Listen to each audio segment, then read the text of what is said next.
What is going on, guys? Welcome back to the channel, and if you're new, my name is LJ and you're watching NoClutch Garage, and welcome back to another DIY. Today we're actually going to be talking about JB4, and I know I've talked about JB4 on this channel plenty, I'm sure, but today we're talking about it because this is a little bit different. This is actually a JB4 that will be going on my new daily.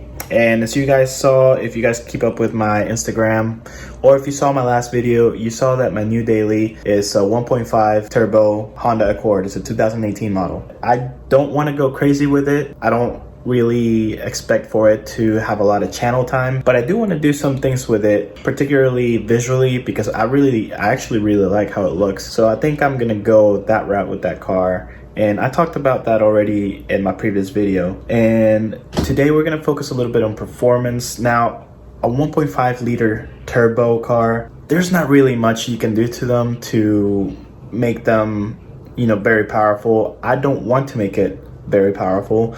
I just want to squeeze a little more, a little bit more power out of it, because it's quick for a daily, but it's just, I'm used to my BMW, so I kind of want a little bit more room. But I was researching all the tunes that I can do to this car, and of course, dominantly is Honda and K-Tuner. And it's a very new car. I still have all my warranties on it, so I really want to keep it as stock as I can. I think the best solution here for me was to throw on a piggyback that I could just take off and put on whenever I needed to. So I talked to the guys over at BMS, and Terry is a really great person, and you know, I asked them a little bit about the Hondas and if they had a piggyback or anything like that, and sure enough, they did. They had a JB4 for the Honda Accord, the 1.5 liter and the 2.0 liter. So we're gonna throw this baby on, but there are a few things that I have to do before I put it on. First of all, we have to understand that this tune, unlike on the BMW where you can pretty much maneuver everything in dash, you can't do that on this car. So if you slap it on without checking it or anything, you're automatically going to be on map 1, and map 1 is going to be 3 psi over stock, which is good. But to get the full functionality out of this tune, you're going to need to get the JB4 Bluetooth adapter, which is just a small connection that connects to the JB4 and allows you to connect to your phone, and that way you can switch maps on the fly, adjust other parameters, just like the JB4 on the BMW. And the reason I bring up the JB4 on BMW, if you're a first-time viewer, is because most of my videos are about my 340i, which has the B58 engine in it. That's kind of all the rage right now. I'm going to talk a little bit about this JB4 because I am very familiar with JB4. I've used it extensively, and honestly, I don't see it a whole lot in the Honda world, even though it is an option. So we're gonna play with it a little bit. It's a great tune, I think. So let me show you how to set it up before we put it in the car, and then I'm gonna show you how to connect it in the car and show you some features on the phone. All right, guys, and to get the full functionality, as I said before, of this tune, you're gonna need to get the JB4, and you're also gonna need to get the Bluetooth adapter. And when you go ahead and open the box, the first thing you're gonna see is gonna be this sheet of paper right here, which is basically going to show you, you know, it's gonna say thank you for your purchase. It's gonna tell you there's a digital install guide if you need the instructions.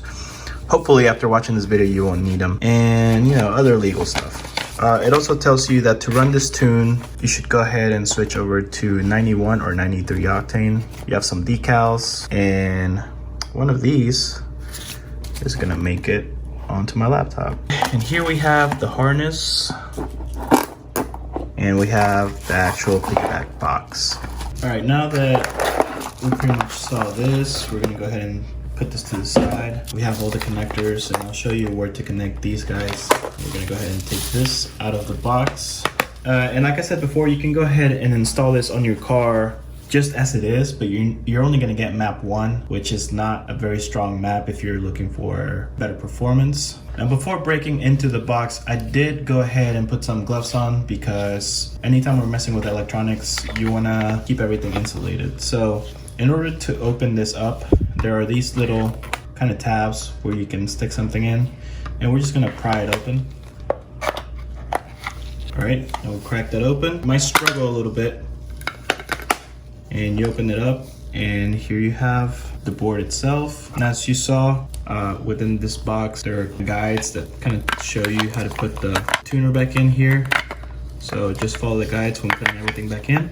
All right, now that you've cracked in here, we're gonna put on the adapter. The adapter connects pretty easily. If you see right there, you're gonna connect that in there like that. And there you go, boom, you're done. Now this kit does come with some screws, so we're gonna go ahead and screw those in, and they come in here in a little bag.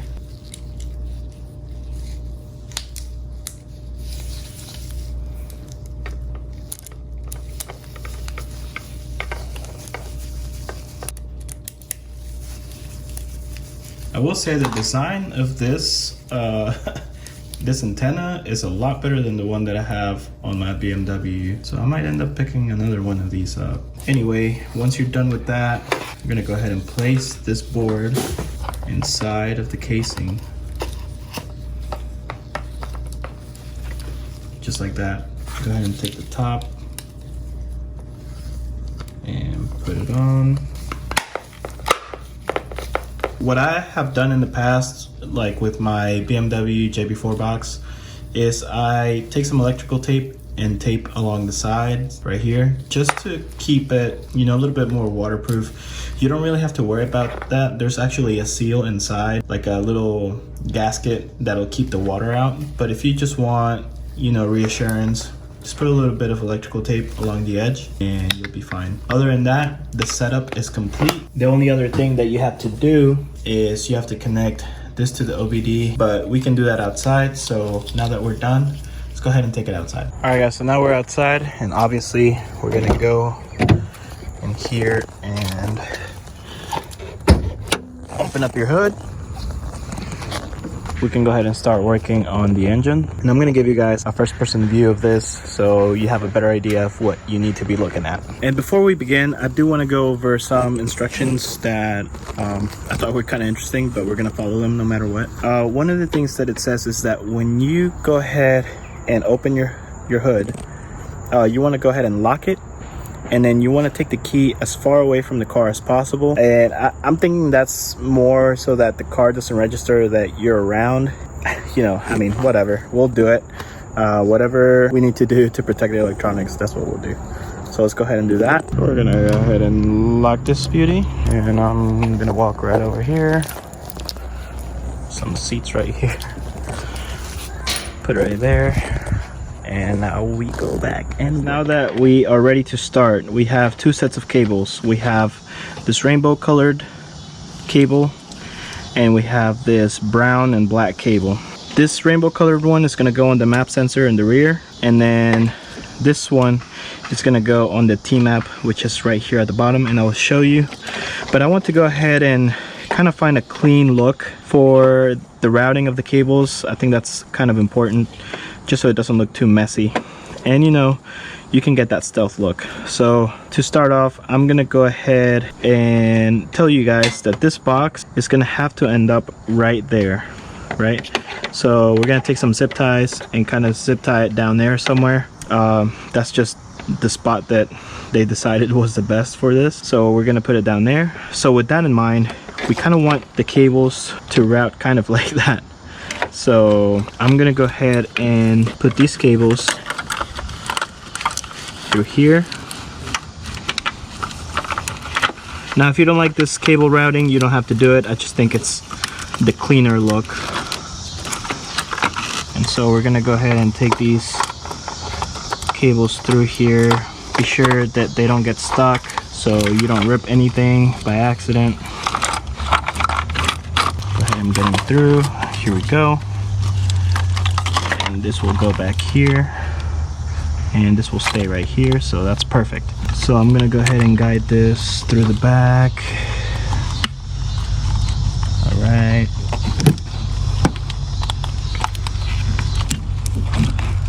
Like that.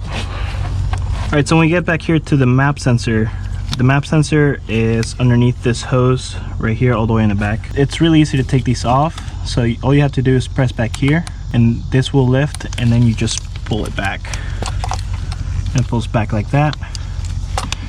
And so in its place, you're gonna go ahead and plug that in from the JB4, and then this end that you unplugged, you're gonna plug it right here into the JB4. And so that part is done. And then we come to our other set of cables, and the T-map sensor is hiding right here. So same thing, you're gonna press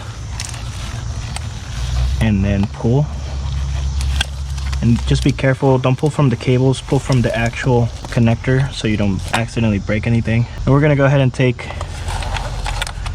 our cable in and plug it in. I don't know if you can see right there. Plug it in and then plug the other one on the loose wire. And there we go. Oop. So once that's connected and you've routed everything through here, that's very clean. I don't see, any traces of anything. So you can choose to tape this or just leave it dangling. It really doesn't matter. It's not gonna hurt anything. And then I'm gonna put it in here for now, but I am gonna zip tie it, and you can choose to zip tie it however you want. Right off the bat, I kind of don't see a good way to zip tie it, to be honest, but you can zip tie it right here, have the zip tie go through its harness, and then zip tie it right here, which is gonna show it a lot. So if you don't want that, definitely don't do that. Or you can just lay it down like that, and that way it's hidden in there. Unless someone is really looking, they're not gonna find it. And yeah, so it stays like that. All right, and the next part, I'm gonna have to go inside the car to show you.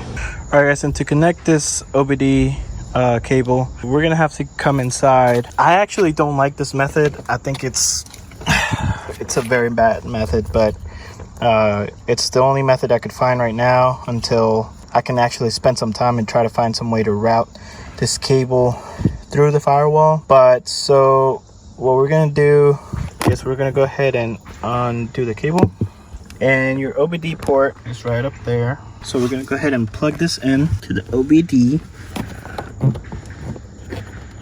just right there.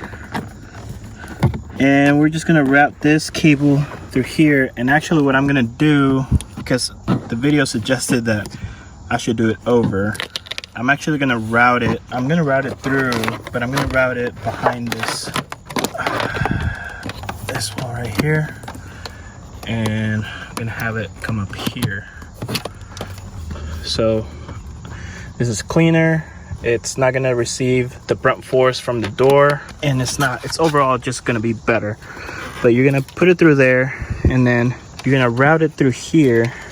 And I already detached this little thing, but you're gonna route it through here, have it come through. I'm actually gonna guide it through there so it doesn't get close to the hood hinges. So we're gonna head and put it through there. And now you can see the cables right here. So let's go ahead and pull this all the way through, just so we can see what that's gonna look like.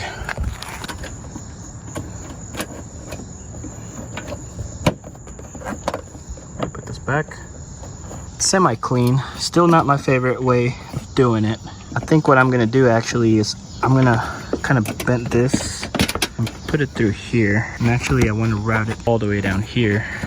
Take this off. There you go. Just clean up the look a little bit. So let's get this cable through the bottom. All right, so what I did is I lifted this completely, and I'm gonna get the cable down here through, and I'm gonna pull this all the way, and I'm gonna route it through the inside. It's a little bit more tedious than I anticipated. So we'll get the cable through there, all through here, and bam, right at the end point where we need it. And then we just connect this bad boy like this, and it's in. And just like that, the JB4 has been installed, and there really isn't any sign of it, except for, you know, if you really look deep at those cables, and even then, I mean, you really can't tell. The thing about these modern engines is they have so many lines and so many cables running everywhere. You could get lost if you don't know the platform. Anyway, guys, that has been the installation of the JB4 for Honda Accord or Honda 1.5T 2.0T. It's a very straightforward connection. I think the most tedious thing was routing the OBD cable back into the engine. Other than that, it's very simple. Now, before I end this video, I want to go ahead and show you some features from the JB4 app that I think you would like, and anybody really that's using this would like. I think they're pretty neat, so let's go ahead and look at it. All right, guys, so before we begin, we're gonna go ahead and turn the car on to there, basically diagnostic mode. All right, so we're gonna go ahead and open JB4 app, and what it's gonna tell you is please register, log in before attempting to connect. The JB4 app itself is about $30 from the App Store on either Android or iOS, so just keep that in mind. So you need to register, right? So I'm gonna go ahead and log in, and if you haven't made an account, you can go ahead and register and it'll make an account for you. So now I'm logged in, and then go ahead and press cancel. One of the things that we want to do is we're gonna go ahead and get the connection settings. So we're gonna clear the save Bluetooth device. Well, at least in my case, because I already had a Bluetooth device. So it's gonna scan for a connect kit. Would you like to link this kit to the account? Kits can only be linked to one account at a time. To link a kit, visit account page, blah, blah, blah. Okay, yeah, I'm gonna go ahead and link it, and it's connected. And so now we can go right here and see all the parameters from the car. So you can go ahead and turn it on. You can see AFR, oil temperature, trans temperature, water temperature, and these are modifiable. So when you, for example, we're not going to see boost right now because there's no boost. We're not making any boost, but we can look at FF and we can change that if, for example, we want to see IATs. IATs are 102, which are actually quite high, and basically I have all the gauges that I like. We can also do some logging through here. You go ahead and press start logging and it'll log. You can also read codes, which is great. You check your codes if there are any. There's no codes found, of course. And then right here you go and select your map. Map 0 is JB4 completely off, and actually have a readout of the maps, and I will link that readout down in the description down below so you can have the full access to all the maps. But basically they're going to be increasing incrementally, and I will also have something displaying right now that is going to show you what each map is, so that way you can choose the map that suits whatever driving experience you want to have. But these are selectable on the fly, for example, and it saved the map, so now I know that I am in map 2. Additionally, if you want to change any of these, for let's say for example you want to see what map you're in, and it'll show you the map that you're in. And yeah, so overall this is a pretty great app. I really like it. One of the reasons that I have always used JB4 is because I'm able to make adjustments on the fly if I need to, and all the gauges are pretty clean, pretty simple, and I can log. And yeah, overall there's a lot of safety systems that are in JB4 that you can read more about, and it's just a great tune, to be honest, and it's a good alternative for a flash tune. I think this is as close as it gets to a flash tune without having to flash your car. Anyway, guys, thank you for sticking around and watching this video. If you like what you saw, go ahead and click like, go ahead and click subscribe, and go ahead and click that bell so that you can get notifications from every upload that I make. And guys, there will be more Honda content coming. It's not going to be a lot, just simply because this is just my daily, so most of my channel content and my focus is on the B58 platform, but I will have some Honda stuff here and there. And for those videos, make sure that if you are into Hondas, make sure you stay tuned. As I said before, my plans for this Honda are pretty simple. I'm probably gonna make it look really nice and just turn it up a little bit. I don't want to do too much with it. I don't think this is a good platform for it. I could probably squeeze maybe 350 horsepower out of this car if I really wanted to, before, you know, I start running into issues. But I really don't want to do that. I want this car to last me for a while. I want this to be my daily, but a fun daily, a good looking daily, and those are really my goals for this car. So thank you guys for watching. If you don't follow me on social media, go ahead and follow me on Instagram. That is the platform that I use the most, and honestly, you'll see a lot more content there than you will on YouTube. Maybe nothing specific to the platform, or you know, you'll get to see some of the stuff that I do outside of YouTube. So go ahead and follow me there. Also, all of my updates regarding the channel will be posted and are posted on Instagram. But anyway, guys, thank you for watching. This has been it, and I'll see you next video.